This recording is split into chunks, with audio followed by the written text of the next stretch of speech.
Ladies and gentlemen, you're watching GEEKCASTER. I'm Michael. And today we have in the studio... Oh, sorry, guys. It's Bevan. I'm on my social media right now, just checking out what's going on. Don't mind me, guys. Don't mind me, guys. So this is awesome. So, yeah, as you can see, I'm pressing a lot of buttons. He's pressing a lot of buttons. So every show, I want the lighting, the buttons, the sound, everything to get better, because this is all about you guys and connecting with you guys. So, hey, respond to us, give us comments, hit us up on Facebook, hit us up on Instagram. We will talk about whatever you guys want to talk about, and also respond to your responses to our stuff, or your comments.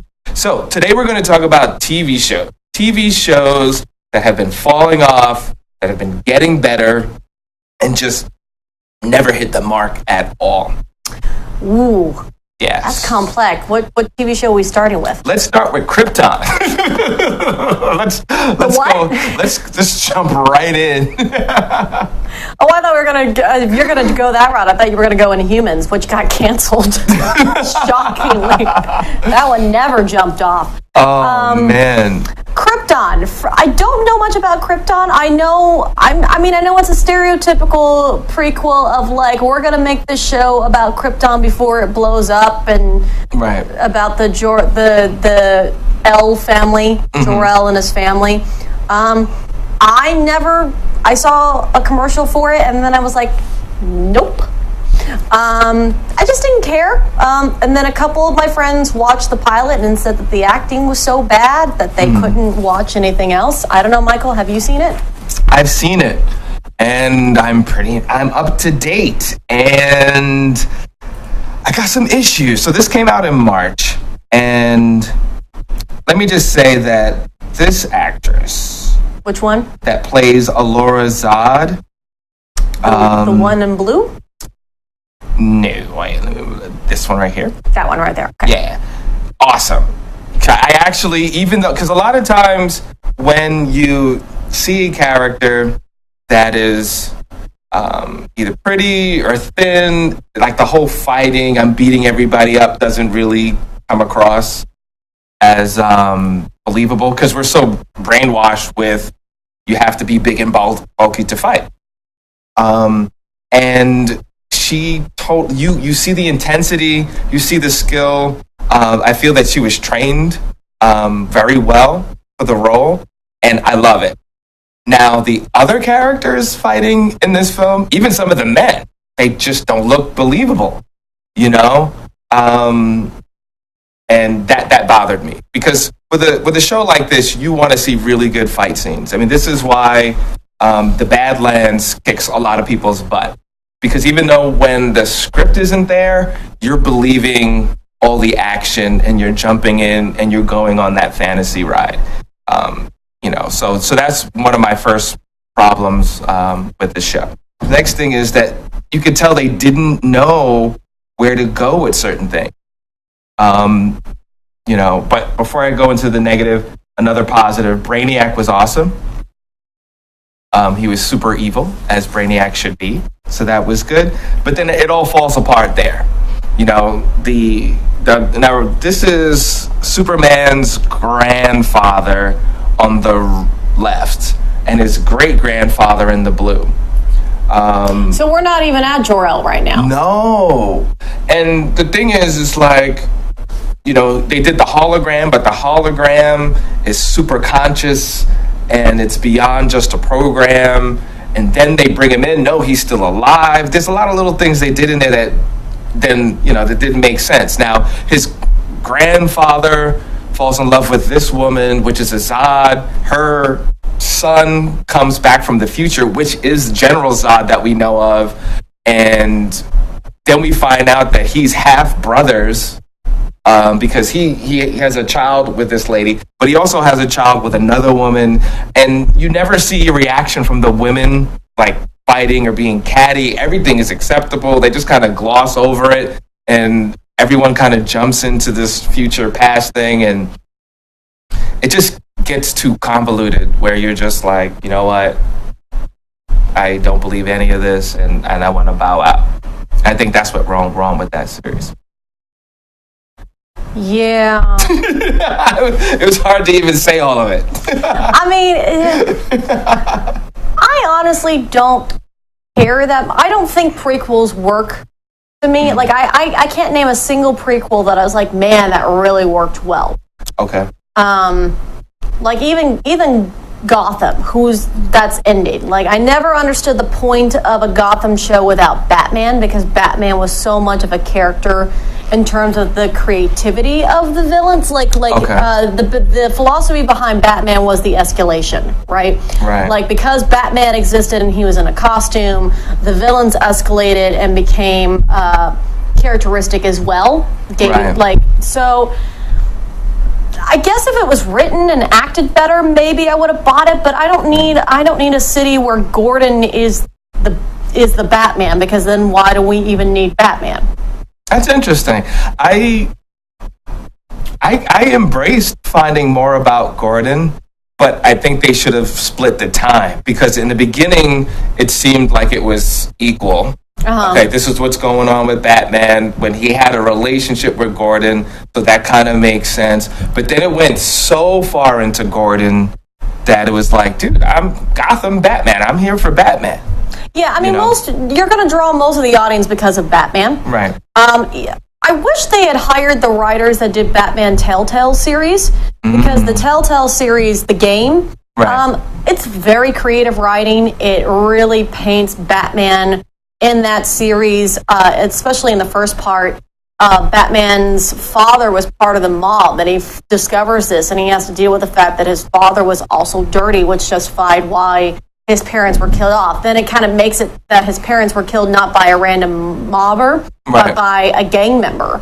And Batman has to clean up the city, and because Batman is dressing like a bat, all these other people get inspirations to dress up as a cat, to dress up as a penguin, to wear green, to dress up as a Joker. That's very interesting. Instead of like the goody two shoes parents, like his guilt of why he had to do such good because his parents did such bad. That's interesting. He had to clean up. So Batman not only had to clean up the streets, Batman also had to clean up the Wayne name. Wow. And so I thought that was that would have been an interesting TV show to me. Now, how do you feel about the series, the Gotham TV series, where they brought in the whole Owls, the Order of the Owls? And the Court of the Owls, you mean? Yeah. So the Court of the Owls is a comic book storyline. Again, I feel like it doesn't make sense to bring in the Court of the Owls without Batman, because, again, it is very much about Batman and the Court of the Owls. I think Scott Snyder wrote Court of the Owls, and he's a nice guy, and he's very much like a Batman fan, and it is very much about Batman's demons. And he's not even Batman in this show. Like, it's like, I don't know. I mean, well, it's going to happen in this one. I mean, they found an excuse. I say an excuse because I think it was kind of lazy how they brought in Ra's al Ghul. Yeah. But I figured they said, you know what? We're not going to get that many seasons. We're going to wrap it up because this is the last season that they're doing, and they found a way to bring Ra's al Ghul into it, which I thought was very lazy writing. Too much time on Paul Mooney. Oh, not Paul Mooney. Sorry, Fish Mooney. Yeah, sorry about that. Paul Mooney, don't be upset. You're really funny. It's nice meeting you. That's why you were on my mind. Aww.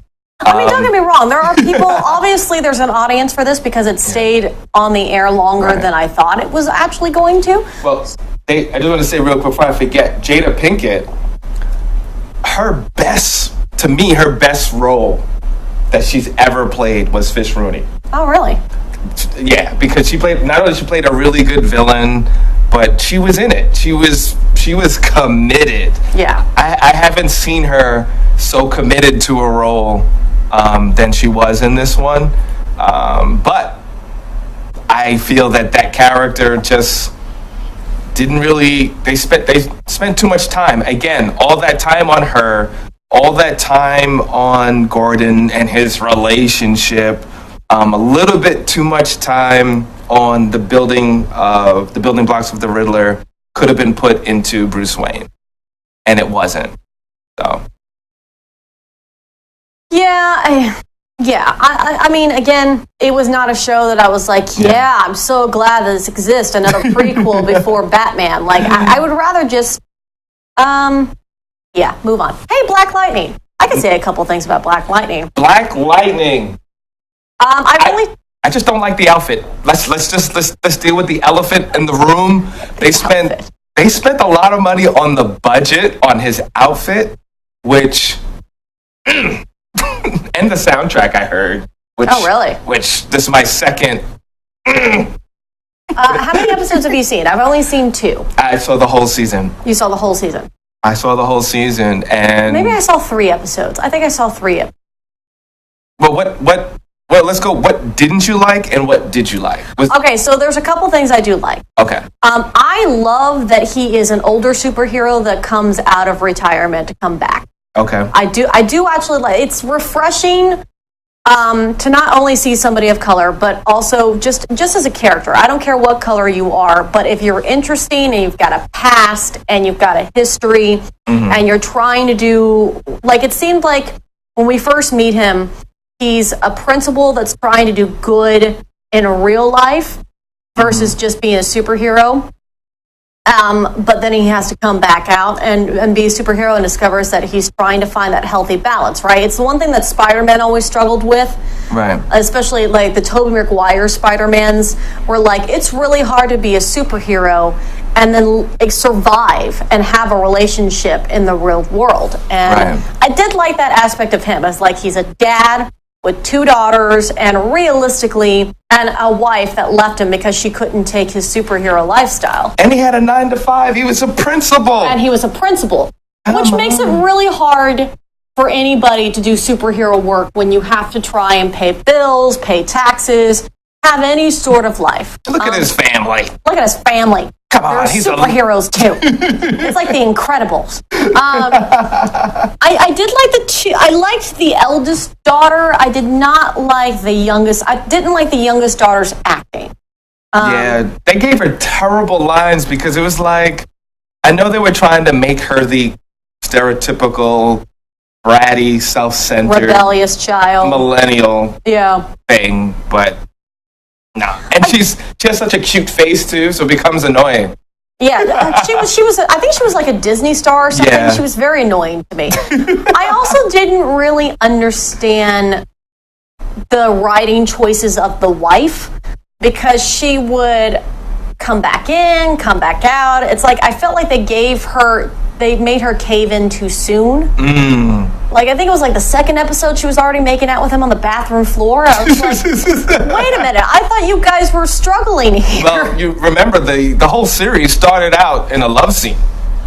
That's right. You know, so they said, hey, we're throwing, and it was an interesting choice. The daughter, which had a girlfriend, and it was a very interesting choice to start out with that. Yeah. Because usually with superhero shows, they start with a crime, some sort of action, something, and they just totally went a different direction. So it definitely got your attention. Yeah, I mean, really quick. I mean, I'm all about showing sex, but I need sex to have a purpose besides just a wow factor. Right. Yeah, so I mean, but obviously too, like after a certain point, the writing was bothering me a little. There was too many things that were kind of on the nose of like, see what we're doing here, see what we're doing here, see what we're doing here. Where I was like, I need you to be a little bit more clever. Right. I understand like the whole aspect of him trying to make these kids a better, like him being a principal. Love that aspect of him. Him trying to sit there and be like, can I retire but still like my powers, but then I have to come back. So how do I balance it? Like that. That's an interesting thing. Dealing with like his wife that doesn't want to deal with him, but like or accept him. I like that too. It's just the even the millennial daughter I think could work if you just have better writing. Right. Like, I mean, we all go through that rebellious teenage phase of not really understanding. Right. I don't know. What did you think? You saw the whole season. I quit after 3. I agree with you on those points. I also feel some kind of way about this the villain, all the way to the right drug dealer. Great. I love the fact that they were drug dealers. They were just people pushing guns. It was nice to see a superhero show where it felt like reality. It had a grit. It had okay, these are real life problems. There's not always some sort of magical beam, some sort of serum, even though that's a part of it. If you watch the series, you learn, I'm not giving too much away, but you learn that experiments were done on these kids, and some of the kids end up being meta, blah, blah, blah. So that's great. But it's very X-Men of them. Very X-Men of them, very much so. But it didn't, at least most of it wasn't so hard on that. When all of a sudden this guy kills a woman, and then her face is tattooed on his body, and then he starts bugging out, it was a little too much. It was like, where are you going with this? Like, now he's kind of going crazy. He's seeing dead people. That was a little too So much. he's sixth sensing? He's sixth sensing on a whole nother level with really bad tattoos. So everybody he kills, their face is like tattooed on or something. Interesting. Did it get renewed for a second season? Yes, it did. Okay. Yeah. We'll yes, see. It did. We will see. Well, I think the first seasons are always trying to find your sea legs. I think it has potential to be stronger. I just would like maybe hire a couple of different writers to just start taking more risks and like not being afraid of having to. I think the show was actually suffering from some check boxes. The studio was like, you have to do this, you have to do this, you have to do this, you have to do this, you got to do this. You know, and just because you have a quote unquote black character, urban character, doesn't mean you have to have rap music in it. You could think a little bit outside of the box, because most of the people that like comic books and superheroes automatically think outside of the box. You could mix it up. Yeah, I mean, like... or at least just good songs. Just good songs. Throw on some disco or jazz. I love some jazz music. And one thing you mentioned a little bit about the wife. I felt like this was one of the first shows that actually show a loving, troubled relationship. But there's love there. You know, like for instance, you mentioned Incredibles, but the drama of trying to keep a relationship going and trying to be normal from a family romantic perspective, you don't see that. So yeah, no, I definitely think there's potential there. I just think that they made her. I would like to just strengthen her a little bit, because she caves and then she like. I don't know, the first 3 episodes, I was just like, this character's all over the place, man. I just wanted her to not crack so soon. You know, like, I want to see more drama and tension. Sometimes less is more, and you could show elements of her being concerned, being in love, without her, I don't know. I mean, that's just my personal opinion about it. I just remember with her, I wanted her to just not crack so soon, and I felt like she caved too soon. Too soon. Like the writing was like, oh, we've been separated for years, and Black Lightning's retired. And like, I was like, I don't know, man. Right. I don't know. I guess I just didn't know them enough to justify these weak actions of like. I didn't know them enough to justify some of the choices they were having her make. Now, are you still feeling Flash? So, fun fact, I've actually never seen Flash. I have seen Supergirl. Okay. I've never watched What about Arrow? I've actually never seen Arrow. I don't know, I always found Arrow was just another version of Batman. Right. And I was like, I like Batman better. But you know what? To not knock anybody, because the Flash and Arrow are still going strong. There's a lot of avid fans out there that love Arrow, that love the Flash. You gotta get through the first 2 seasons, because it was too much flashback. It flashback to this island that he was trapped on. What are we talking about, Arrow or Flash? Arrow. Arrow. It was just killing it. One thing, I think Flash gained so many fans, not only because they like the character Flash, but because it was fresh. You watch an episode, you go through the high points. It's like, check this box, and boom, we're over. We're ready for the next episode. Yay. And because it was so light and fresh, it helped. Because Arrow tried to be so dark, but you had a situation where Arrow started to lighten up a little bit and started to really focus on their choreography, because you want to see really good fight scenes, so it definitely got better. But one of the consistent problems, like Arrow's sleeping with everybody. I think now I haven't watched the last 2 seasons, so I don't know. But one of the critiques from a lot of different people was like, okay, is he going to be with every actress on the show? You know, Yeah. It was just like, oh my, it was just too much. It was just too much. He was a little bit too James Bondy. Too James Bondy.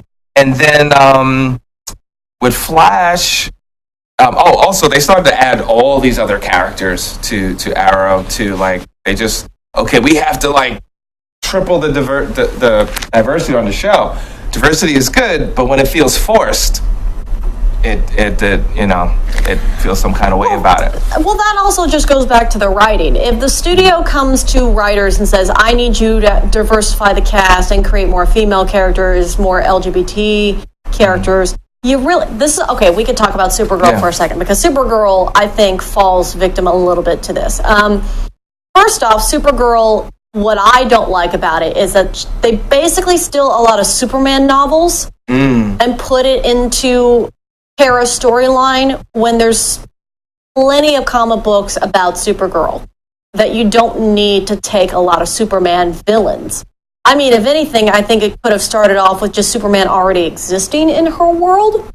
But they made her a reporter in another metropolis city where she wears glasses and she's goofy, and then she puts on the uniform. And then, she works with the Martian Manhunter and like this group of people, but like then she gets her sister that comes out, yay.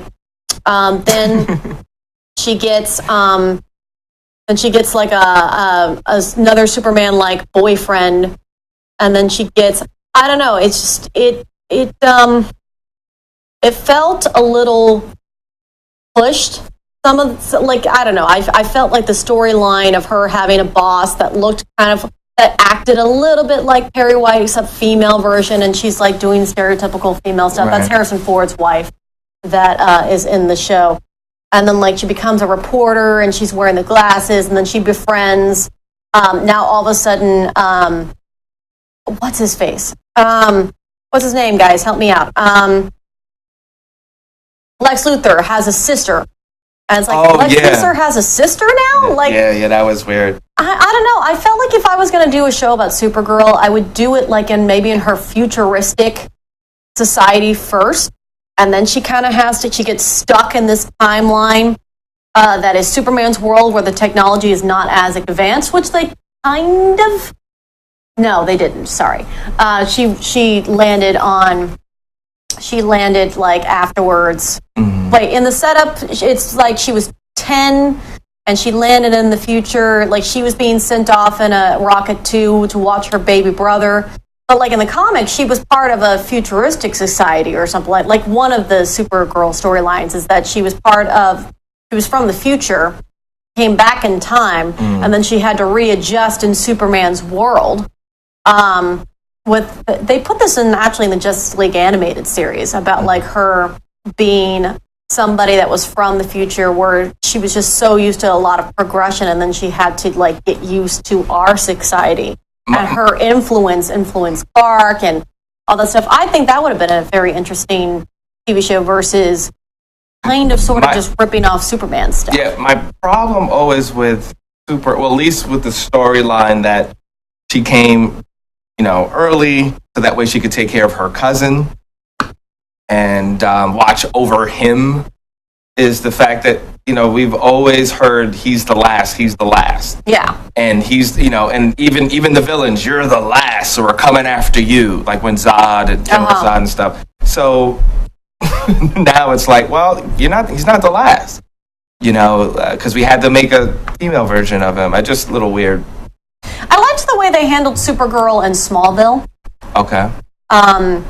Because she was also from the future, and she was from an alternate timeline, because I think Power Girl is Kara from an alternate universe. Okay. And I thought Power Girl was very interesting. She seemed very smart, and I think don't quote me on this, guys, because I haven't read Power Girl in a while, but like she was a different personality, and she was much more down to business than Superman. Superman was very much more idyllic, right? And she was not.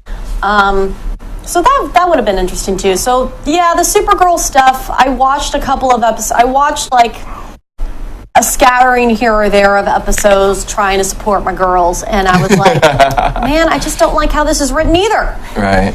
But you might be asking, what do I like? Because I'm not really saying much about. Well, you know what?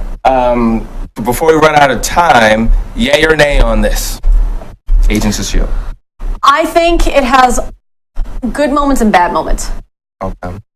I think Agents of S.H.I.E.L.D. goes strong. I wish kind of Jamie was here, because she's the big, huge fan, and she should she should defend it. She should defend it. Okay, what about Legends of Tomorrow? I've actually not seen.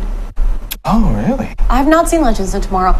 Guys, I watch a lot of movies and read comics, and I don't do a lot of TV show. I do cartoons. Hey, look, it's Barack Obama. I heard there's a young Obama on one of the episodes. Oh, really? When they go back in time, yeah. That's funny. That's actually good. I love Victor Garber, though, and he's in it. All right, last thing before we go. We got a minute. Once Upon a Time. Oh, my God. So, actually, man, this should be in my entire episode, though, because I have all the things to say about Once Upon a Time. Okay, so we'll do an maybe episode. Next time. Yeah, we'll do on that. So I'll talk about Once Upon a Time. Rest in peace, Once Upon a Time. Give us your social media. This is Bevin at Bevin Why Not Now. That is BEVIN, letter Y, not now, all lowercase. Michael 7 Michael, that's Michael, the number 7, and Michael. And you're watching GEEKCASTER. Thank you so much for supporting what we do. Go to GeekCaster.com. On Facebook, GeekCaster1. On Instagram, GeekCaster. And continue, because we'll continue talking about geek media and geek culture. Thank you so much. And look at her. Back on the phone. Look at her. What? No, I'm sorry. I was checking. My mom called me, guys. My mom. I hope she's okay. Listen, next time we'll be here. Thank you. Continue. And be good. Bye. Treat each other well.